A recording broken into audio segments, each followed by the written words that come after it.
ایمان ہے قال مصطفی، قرآن ہے حال مصطفی۔ الحمد للہ رب العالمین والصلاة والسلام علی سید الانبیاء والمرسلین، اما بعد فاعوذ باللہ من الشیطان الرجیم، بسم اللہ الرحمن الرحیم۔ الصلاة والسلام علیک یا رسول اللہ وعلی آلک واصحابک یا حبیب اللہ۔ الصلاة والسلام علیک یا نبی اللہ وعلی آلک واصحابک یا نور اللہ۔ حضور نبی رحمت صلی اللہ تعالی علیہ وآلہ وسلم کا ارشاد پاک ہے، زینوا مجالسکم بالصلاة علی فإن صلاتکم علی نور لکم یوم القیامہ، او کما قال علیہ الصلاۃ والسلام۔ ارشاد فرمایا کہ تم اپنی مجالس کو مجھ پر درود پڑھ کر آراستہ کیا کرو، کیونکہ تمہارا مجھ پر درود پڑھنا کل بروز قیامت تمہارے لیے نور ہوگا۔ صلو علی الحبیب صلی اللہ تعالی علی محمد صلی اللہ علیہ وسلم۔ پیارے اسلامی بھائیوں، مدنی چینل کے ناظرین، رمضان المبارک کی ان پر نور ساعتوں میں ہم آج پھر اپنے سلسلے درس حدیث شریف میں آپ کو خوش آمدید کہتے ہیں۔ حصول ثواب کی خاطر بیان سننے سے پہلے اچھی اچھی نیتیں بھی فرما لیجئے کہ فرمان مصطفیٰ صلی اللہ تعالی علیہ وآلہ وسلم ہے، نیت المؤمن خیر من عملہ، مومن کی نیت اس کے عمل سے بہتر ہے۔ مدنی چینل کے ناظرین، ایک حدیث مبارک آپ کے گوش گزار کرنے جا رہے ہیں۔ سیدنا ابو ہریرہ رضی اللہ تعالیٰ عنہ اس حدیث مبارک کے راوی ہیں۔ آپ کہتے ہیں کہ نبی رحمت صلی اللہ تعالی علیہ وآلہ وسلم نے ایک موقع پر یہ ارشاد فرمایا، من یأخذ عنی ہؤلاء الکلمات فیعمل بہن او یعلم من یعمل بہن۔ فرمایا کہ کون ہے جو مجھ سے یہ کلمات لے لے اور پھر اس کے بعد ان کے اوپر عمل کرے، یا پھر وہ تعلیم دے ایسے لوگوں کو کہ جو سن کر عمل کرنے والے ہوں۔ سیدنا ابو ہریرہ رضی اللہ تعالیٰ عنہ کہتے ہیں، میں نے کہا انا یا رسول اللہ صلی اللہ علیہ وسلم، حضور میں حاضر ہوں، اے اللہ کے رسول علیہ السلام میں حاضر ہوں۔ آپ کہتے ہیں فاخذ بیدی فعد خمسا، نبی رحمت صلی اللہ علیہ وسلم نے میرے ہاتھ کو پکڑ لیا اور پھر اس کے بعد مجھے 5 باتیں آپ نے تعلیم فرمائی۔ نبی رحمت صلی اللہ علیہ وسلم نے جو پہلی بات ارشاد فرمائی وہ یہ تھی، حضور فرمانے لگے، اتق المحارم تکن اعبد الناس، حرام کاموں سے بچتے رہنا، لوگوں میں سب سے بڑے عبادت گزار بن جاؤ گے۔ وہ بات بھی ارشاد فرمائی، اور اس بات پر بندے کو منصب کیا ملتا ہے یا اس کا فائدہ کیا ہوتا ہے، سرکار دو عالم صلی اللہ علیہ وسلم نے اس بات میں وہ بھی ارشاد فرما دیا۔ اور دوسری بات فرمایا، وَرْضَ بِمَا قَسَمَ اللَّهُ لَكَ تَكُنْ أَغْنَى النَّاسِ، اللہ تبارک و تعالی نے رزق کا جو حصہ تمہارے لیے تقسیم فرمایا ہے اس پر راضی رہنا۔ کیا ملے گا؟ فرمایا سب سے زیادہ غنی ہو جاؤ گے، غنا کی سلطنت کے بادشاہ بن جاؤ گے۔ اور تیسری بات فرمایا وَأَحْسِنْ إِلَىٰ جَارِكَ تَكُنْ مُؤْمِنًا، اپنے پڑوسی کے ساتھ حسن سلوک کرنا، اچھا سلوک کرنا، تو کیا ملے گا؟ فرمایا تم مومن ہو جاؤ گے، یعنی کامل مومن بن جاؤ گے۔ اور چوتھی بات فرمایا وَأَحِبَّ لِلنَّاسِ مَا تُحِبُّ لِنَفْسِكَ تَكُنْ مُسْلِمًا، لوگوں کے لیے وہی پسند کرو جو تم اپنی ذات کے لیے پسند کرتے ہو، تو کیا ملے گا؟ فرمایا کہ مسلمان ہو جاؤ گے۔ اور پانچویں بات فرمایا وَلَا تُكْسِرِ الضَّحِكَ فَإِنَّ كَثْرَةَ الضَّحِكِ تُمِيتُ الْقَلْبَ، اور زیادہ مت ہنسا کرو۔ زیادہ ہنسنے سے ہوتا کیا ہے؟ فرمایا کہ زیادہ ہنسنا یہ دل کو مردہ کر دیتا ہے۔ مدنی چینل کے ناظرین، یہ 5 باتیں تھیں، اور ان 5 باتوں کے فوائد کیا ہیں وہ نبی رحمت صلی اللہ تعالی علیہ وآلہ وسلم نے بیان فرمائے۔ اور ان میں سے جو لاسٹ آخری بات تھی، اس کے کرنے پر نقصان کیا ہے اسے بھی واضح کر دیا۔ آئیے تھوڑی ڈیٹیل بھی آپ سماعت فرمائیے۔ ان 5 باتوں میں سے جو پہلی بات ہے، حضور فرماتے ہیں اتق المحارم تکن اعبد الناس، حرام کاموں سے بچتے رہنا، لوگوں میں سب سے بڑے عبادت گزار بن جاؤ گے۔ پتہ یہ چلا کہ حرام کاموں سے بچنا یہ بندے کو عبادت گزار بنا دیتا ہے، دل میں نیکیوں کی لذت پیدا کرتا ہے، دل میں اللہ تبارک و تعالیٰ کی محبت پیدا کرتا ہے، دل میں نبی رحمت صلی اللہ علیہ وسلم کی محبت میں اضافہ کرتا ہے، اور دین سے محبت، قرآن سے محبت بندے کے دل میں پیدا ہو جاتی ہے جب بندہ حرام کاموں سے بچنے لگتا ہے۔ جان بوجھ کر نماز کو ترک کر دینا، نماز کو چھوڑ دینا، یہ سخت ناجائز اور گناہ کا کام ہے، یہ حرام کام ہے۔ اللہ کی حدود یہ ہے کہ بندہ نماز پڑھے، نماز کو ترک نہ کرے۔ ان حدود میں سے ہم پر لازم ہے کہ ہم جو نماز کو خدا نہ خواستہ اگر چھوڑ بیٹھیں تو فوراً اللہ تبارک و تعالیٰ کی بارگاہ ہمیں تائب ہو جائیں اور آئندہ کے لیے عہد کر لیں کہ ہم نماز کو ترک نہیں کریں گے۔ فائدہ کیا ہوگا؟ عبادت کی لذت دل میں حرام کاموں کو چھوڑنے سے پیدا ہو جائے گی۔ نماز کو ترک کر دینا، یہ عمل ختم کر دیا جائے تو دین کی محبت پیدا ہوگی، یعنی بندہ جب نمازی بن جائے گا تو آہستہ آہستہ نماز کی محبت اس کے دل میں پیدا ہو جائے گی۔ اور نماز تو وہ محتم بشان کام ہے جس کا قرآن مجید فرقان حمید میں اللہ تبارک و تعالیٰ نے حکم فرمایا، اور مفسرین نے لکھا کم و بیش 700 مرتبہ نماز کے بارے میں اللہ تبارک و تعالیٰ نے حکم دیا یا نماز کا ذکر فرمایا۔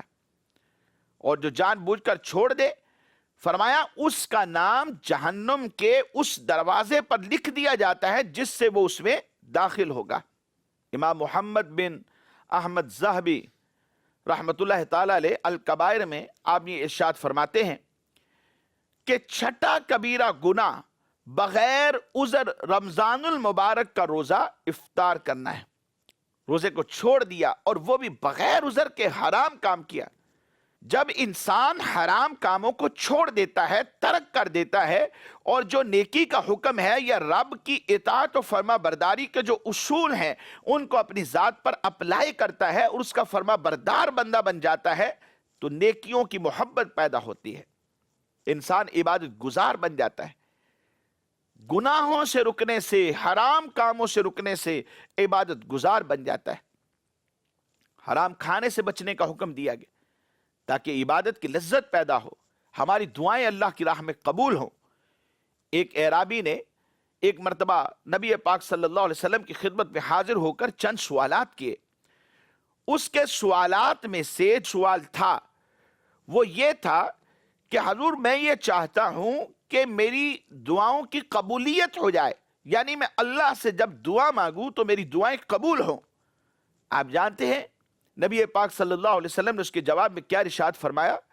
میرے حضور نبی پاک صلی اللہ علیہ وسلم فرمانے لگے، حرام سے بچو، تمہاری دعائیں قبول ہوں گی۔ عبادت گزار بننا ہے، یا ہم یہ چاہتے ہیں کہ ہم اللہ سے التجا کریں، دعا مانگیں تو ہماری دعائیں قبول ہو جائیں، ہماری نیک تمنائیں پوری ہو جائے، تو حرام سے بچنا ضروری ہے۔ میرے آقا سیدی اعلیٰ حضرت رحمت اللہ تعالی علیہ، آپ کے والد گرامی رئیس المتکلمین حضرت علامہ مولانا نقی علی خان علیہ رحمت اللہ المنان، آپ اپنی کتاب احسن الویاء میں فرماتے ہیں، کھانے پینے، لباس اور کسب میں حرام سے احتیاط کرے، حرام سے بچے، کھانے میں بھی، پینے میں بھی،